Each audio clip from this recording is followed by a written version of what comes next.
দেখাবো কিভাবে আপনারা ফ্রিজে প্রেসার দিবেন। এটা যদি আপনি না পেরে থাকেন তাহলে অবশ্যই কাজটা দেখলে সম্পূর্ণ আপনি বুঝে যাবেন কিভাবে ফ্রিজে প্রেসার দিতে হয় এবং কিভাবে দুই পার্টের লিক চেক করবেন। একটু যেটা আজকে ভিডিওতে সম্পূর্ণ থাকছে, তো অবশ্যই কেউ ভিডিওটা স্কিপ করবেন না, সম্পূর্ণ দেখুন, ইনশাআল্লাহ আপনারাও বুঝতে পারবেন।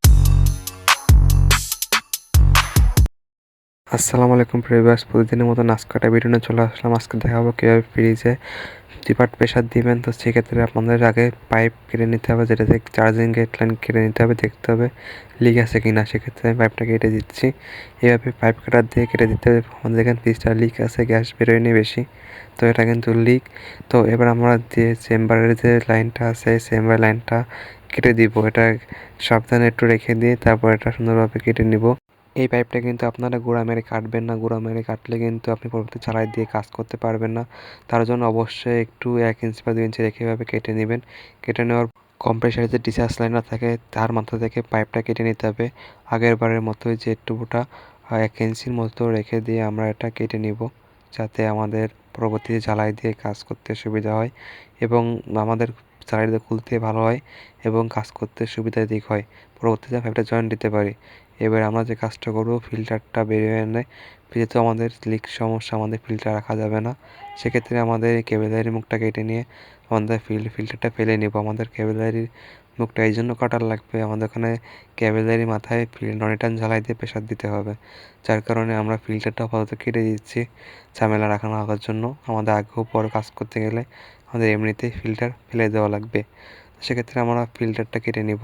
ফিল্টারটা কেটে নেওয়ার পর আমাদের যে কাজটি থাকবে সেটা হচ্ছে আমাদের নন টানটা ঝালাই দিয়ে নিতে হবে। ক্যাবেলারি মাথাটা কেটে নিয়ে সুন্দরভাবে নন টান ঝালাইতে নেবেন এবং চেম্বারের মাথাটা ব্লক করে নেবেন। নিলে আমাদের কিন্তু কাজটা শেষ। এবার আমরা কম্পিউটার চালু দিছি, এবার আমরা কম্পিউটার চেক দিব কম্পিউটারটা নষ্ট আছে কিনা।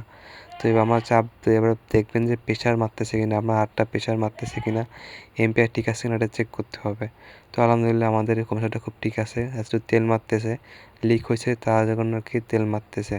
তো এটা ওয়াশ করে নিলেই ঠিক হয়ে যাবে, সমস্যা না। এটা খুব সহজেই ওইভাবে ওয়াশ করতে থাকলেই তেলটা ক্লিয়ার হয়ে যাবে। আর অবশ্যই গ্যাস করার আগে তেলটা চেক করে নিয়ে তারপর কাজটা করবেন। তো আপনার যে ইকুইপমেন্টগুলো প্রয়োজন হবে, আপনার ব্লিচিং রড, চালাই টর্চ এবং nose plus gas light, monitor, current plus nose plus এগুলোর প্রয়োজন হবে। এগুলো গুরুত্বপূর্ণ, যেগুলো দরকার এগুলো নিয়ে নেবেন। নেওয়ার পর ঝালাইয়ের কাজটা শেষ করে ফেলবেন। তারপর যে পাইপটা আছে আউটপুট ইনপুট এগুলো লাগাই নেবেন, যে লাইনটা কোন সাথে লাগানো দরকার কোন সাথে লাগাই নেবেন। লাগাই নেওয়ার পর বাকিটা ননিটারের মাথায় লাগাই দিবেন। লাগাই দেওয়ার পর আমাদের এটা প্রেশার দিতে হবে। এই ননিটার মাথায় কিন্তু ঝালাই দিয়েছি, আপনারা কীভাবে সুন্দরভাবে ঝালাই দিয়ে নেবেন। তো এটা লাগানোর পর আমাদের কম্প্রেসারটা চালু করতে হবে। কম্প্রেসারটা গেটটা লুজতে দেওয়ার পর কম্প্রেসারটা চালু করতে হবে। কম্প্রেসারটা চালু করে দিচ্ছি। তো প্রথমে লাইন দেওয়া মাত্র কিন্তু যেহেতু লিক ফ্রিজ আমাদের কিন্তু প্রেশার কিন্তু অতিরিক্ত দেখাবে, সেক্ষেত্রে ভয় পাওয়ার কিছু নেই।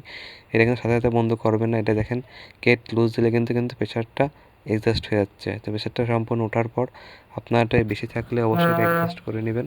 অ্যাডজাস্ট করে নিয়ে সুন্দরভাবে রেখে দিবেন। এটা আমাদের 24 ঘন্টা রেখে দিতে হবে বা 12 ঘন্টা রেখে দিতে হবে। দিলে ভিতরে লিক থাকলে এটা শো করবে।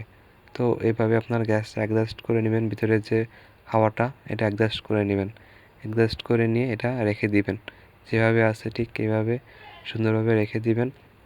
এবং ঝালাই যেগুলো আছে এগুলো ঝালাইগুলো লিক চেক করে নেবেন। আমাদের যে ঝালাইগুলো দেওয়া হয়েছে এবং যে জয়েন্টগুলো আছে এগুলো আপনারা সুন্দরভাবে লিক চেক করে নেবেন, যাতে আপনাদের কাজে কোনো সমস্যা না থাকে। তো আমাদের কিন্তু অ্যাডজাস্ট করা হয়ে গেছে। এভাবে আমরা এক রাত রেখে দিব। আপনাদের এটা 12 ঘন্টার সময় নিয়ে কাজটা করলে লিকটা ভালো হয়। লিক আছে কিনা এটা ভালোভাবে আপনার শিওর হওয়া যায়। যেহেতু বেশটা লিক পাইছি আমি, এই যে কোনো এক পার্ট না এক পার্ট লিকই আছে। তো আমাদের কিন্তু কাজ শেষ, দেখতে পাচ্ছেন আমরা কীভাবে কাজটা করেছি।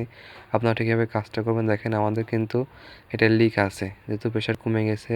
এর কন্ডেন্সারটা ওয়ালটন ফ্রিজ, কন্ডেন্সারটা কপার বলে আমরা শিওরই হলাম যে এটা চেম্বার লিক। ভিডিওটি ভালো লাগলে অবশ্যই লাইক করবেন এবং চ্যানেলে নতুন হয়ে থাকলে সাবস্ক্রাইব করবেন এবং বেল আইকনটি প্রেস করে দিবেন প্রয়োজনীয় নতুন নতুন ভিডিও পেতে।